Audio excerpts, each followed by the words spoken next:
I've heard lots of positive reviews about Orebella, kaya itry natin.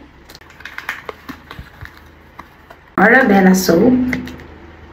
Yung Orebella soap, yung ating magiging defense against imbalance and excess oil. Kailangan lang natin itong pabulain sa ating mga kamay at then ito yung ating gagamiting pang sabon at kailangan i-rinse thoroughly. Aside dun sa 5 items na laman ng box, meron din itong kasamang facial toner.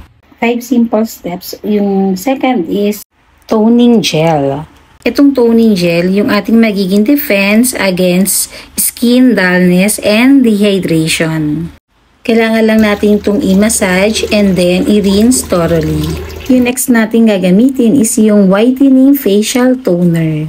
I-apply lang natin ito evenly sa ating skin. Next step is the spot solution. Yung spot solution, ito yung ating magiging defense against skin blemishes and discoloration. Next step is the specialist cream.